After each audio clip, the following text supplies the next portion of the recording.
Hello बच्चों, मैं हूं महेश मौर्य और आपका प्यारा सा चैनल है महेश मौर्य क्लासेस। मैंने अभी तक मैथ के तो ज़्यादा लेक्चर नहीं दिए हैं, आपको वीडियो प्रोवाइड नहीं किया है, लेकिन अब से जो है अवकल समीकरण का वीडियो देने वाला हूं।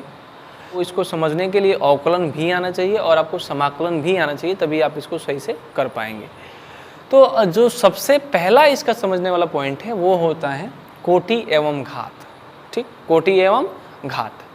और ये कंडीशन क्या देता है, तो ये क्या कहता है कि बहुपद जैसा ही कुछ का ये जो माने जाने वाला है, ये कहते हैं इसमें कि अगर या जो अवकलज किया हुआ होगा जैसे dy/dx होगा कि पावर dy/dx की पावर भिन्नात्मक और ऋणात्मक नहीं होनी चाहिए। ठीक, भिन्नात्मक और ऋणात्मक नहीं होनी चाहिए। ये कोटि और घात निकालने का तरीका है। ये जो कहता है कि कोटि और घात अगर आपको फाइंड करना है, निकालना है, तो घात जो है dy/dx की या d2y अवकलन किया हुआ होगा, जैसे d2y/dx² भी हो सकता है, dq वाला टर्म भी हो सकता है, कुछ भी हो सकता है, बस उसकी पावर जो है वो भिन्नात्मक और ऋणात्मक नहीं होनी चाहिए, ये कहता है कुछ। ठीक, मैं घात के और कोटि कंडीशन को बताऊंगा कैसे निकालते हैं।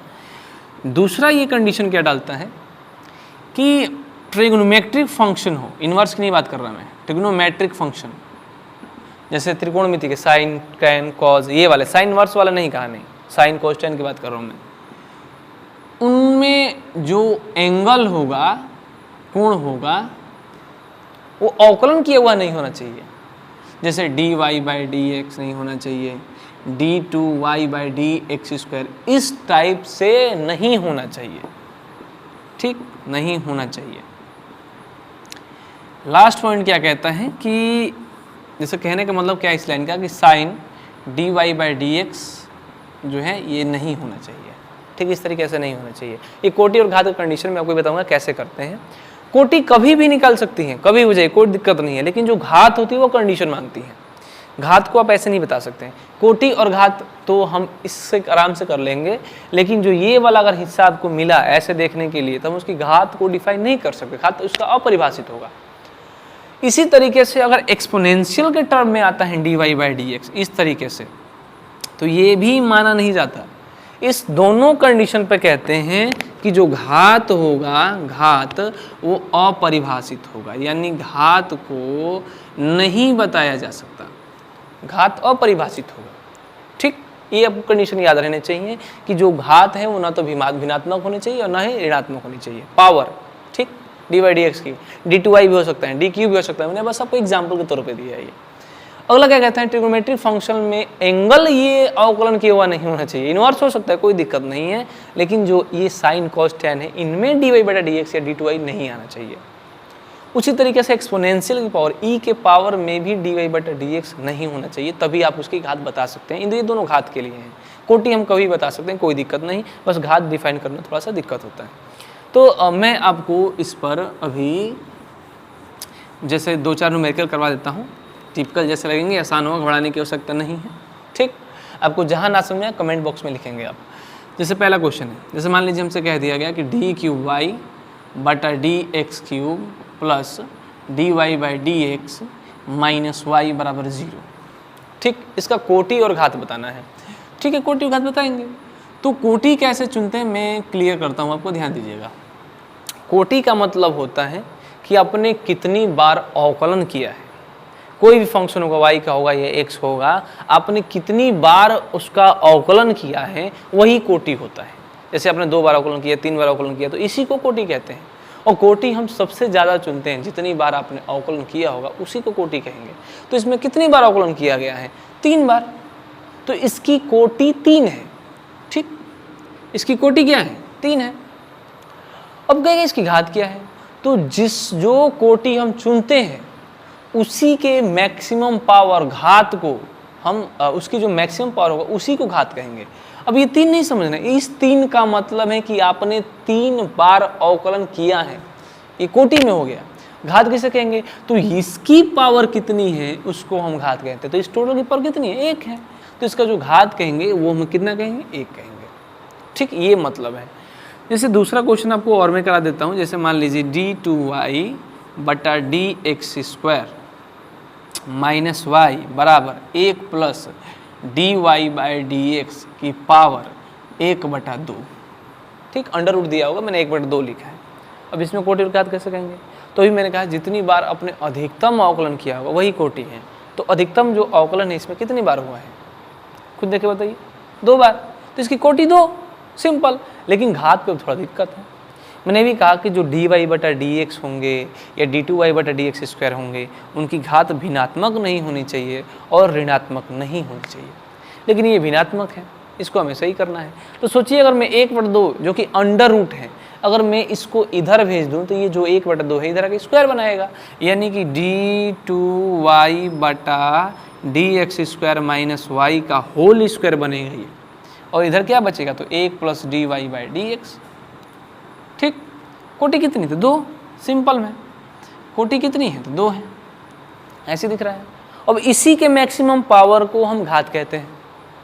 तो सोचिए ये a है, ये माइनस b है, तो a का स्क्वायर, इसी का तो इसको लिखेंगे ना, तो a का स्क्वायर, इसका मतलब है कि जब इसे हम तोड़ेंगे तो ये मैक्सिमम पावर स्क्वायर पे आएगा।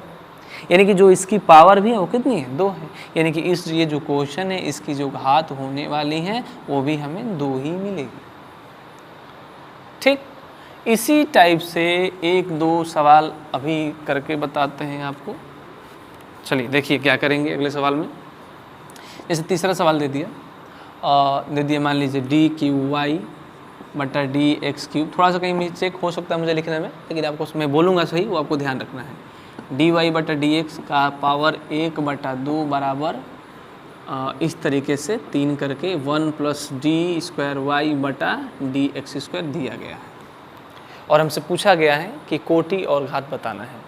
तो मैंने आपसे अभी कहा कि न तो घात भिन्नात्मक होनी चाहिए, ठीक, dy/dx अगर हुआ तो न तो घात भिन्नात्मक होनी चाहिए और ऋणात्मक होनी चाहिए, लेकिन ये दोनों में ही भिन्नात्मक जैसा दिख रहा है। ये थोड़ा सा उल्टा दिया है, इसको अगर सीधा करेंगे तो d3y/dx³ प्लस dy/dx, ठीक, के 1/2, और इसको करेंगे तो 3 1 प्लस d2y/dx²। अब इसका मतलब क्या है, 1/3। तो इसको जब सॉल्व करेंगे तो ये 1/3 बनेगा। ठीक, अब हमें न तो घात भिन्नात्मक चाहिए न ऋणात्मक चाहिए, तो हम क्या कहेंगे, अगर इस 1/2 को इधर भेजेंगे तो स्क्वायर बनाएगा, और 1/3 घनमूल को इधर करेंगे तो ये क्यूब बनाएगा। तो इस 3 को इधर करेंगे तो क्यूब, और इस 2 को इधर करेंगे तो ये स्क्वायर बनाएगा। तो हम क्या कहेंगे कि चलो ठीक है, d3y/dx³ प्लस dy/dx की पावर जो है वो 3 1 प्लस d2y/dx² की पावर स्क्वायर, कोई भिन्नात्मक नहीं। अब इसमें आराम से बता देना है कोटि कितनी, अधिकतम बार कितनी बार अवकलन हुआ है, 3 बार। अधिकतम 3 बार अवकलन हुआ है तो कोटि 3, यानी कि हमारी जो कोटि है, ऑर्डर है, वो 3 मिला। जो घात है, पावर है, वो कितना है, तो ये जिसकी अधिकतम कोटि रहती है, जो अधिकतम कोटि रहती है उसी का घात हमें चुनना होता है। तो अधिकतम कोटि ये है, इसके पावर कितना बनेगा, तो 1 का क्यूब, यानी कि इसका पावर कितना होगा, 3 होगा, इसकी घात 3 है। ठीक, तो ये था कोटि पर और घात पर क्वेश्चन। ठीक, थोड़ा सा आपको अब अलग देता हूँ जिसमें घात को हम परिभाषित नहीं कर सकते। जैसे देखिए d²y/dx² plus sign dy/dx plus 5y बराबर 0।